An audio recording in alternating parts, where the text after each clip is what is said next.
ஆண்டவர் எப்படி கொடுப்பாங்கன்னா குறைவில்லாமல் கொடுப்பாங்க, கூட கொடுப்பாங்க.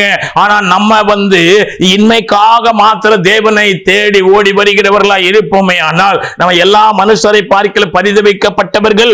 இப்படி வருகிறவர்களுக்கு தேவனிடத்தில் இருந்து ஆசீர்வாதம் வரவே வராது. ஒருவேளை அப்படி வருது அப்படின்னா அது சாத்தானிடத்தில் இருந்து தான் வரணுமே ஒழிய நித்திய ராஜ்யத்தை தேடாதவர்களுக்கு, தேவனை தன்னுடைய வாழ்க்கையிலே சொந்த இரட்சகராய் கொள்ளாதவர்களுக்கு, அவருடைய சத்தியத்தை கை கொண்டு நடக்காமல் போகிறவர்களுக்கு, மனம் திரும்ப வாஞ்சை இல்லாதவர்களுக்கு தேவன் தம்முடைய ஆசீர்வாதத்தை கொடுக்க மாட்டார். கர்த்தருடைய ஆசீர்வாதம் யார் மேல இருக்கு? நீதிமானுடைய சிரசின் மேல கர்த்தருடைய ஆசீர்வாதம் இருக்கும். ஆமா, நீதிமான் பனையை போல செழிப்பான். நீதிமானுடைய கூப்பிடுதலுக்கு அவருடைய செவி கவனமாய், அவருடைய கண்கள் திறந்தவைகளுமாய் இருக்கிறது. நம்ம மனம் போன போக்குல பாவத்துல வாழ்ந்துட்டு நம்ம சும்மா ஆண்டவரே இயேசுவே அப்படின்னு சொன்ன ஆசீர்வாதத்தை தருவாங்கன்னா, பாவ மன்னிப்பு அடைவதற்காக ஜெபித்தா அந்த ஜெபம் மட்டும் கேட்கப்படும். பாவத்தோடு இருக்கிற எந்த மனுஷனுடைய ஜெபத்திலையும் கேட்டு ஆசீர்வதிக்க மாட்டாரு.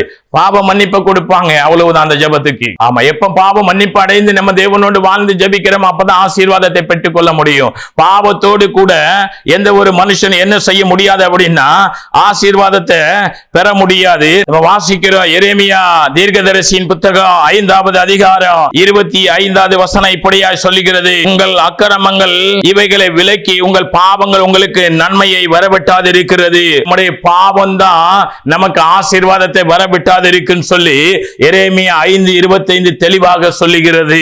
அப்ப பாவத்தோடு செய்கிற ஜெபம் என்னது? நம்முடைய ஆசீர்வாதத்தை கொண்டு வராது. ஏசாயா தீர்க்கதரிசியின் புத்தகம் 59:2 சொல்லுகிறது, உங்கள் அக்கிரமங்களே உங்களுக்கும் தேவனுக்கு நடுவாக பிரிவினை உண்டாக்குகிறது, உங்கள் பாவங்களே உங்களுக்கு செவி கொடாதபடிக்கு அவருடைய முகத்தை உங்களுக்கு மறைக்கிறது.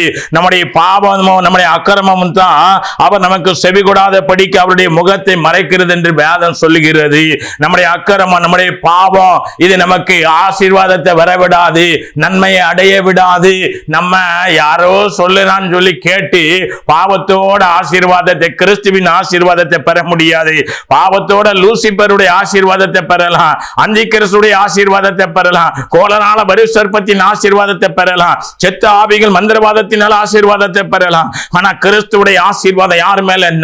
அவருடைய ஆசீர்வாதம் நீதிமானுடைய சிரசின் மேல தங்கும். அவர் நீதிமான்களுக்கு அவர் ஆசீர்வாதத்தை கொடுப்பார். மனம் திரும்பி அவரை ஏற்றுக்கொள்கிறவர்கள் தன் ஆசீர்வாதம், அவரோடு வாழ தன்னை அர்ப்பணிக்கிறவர்களுக்கு ஆசீர்வாதம்.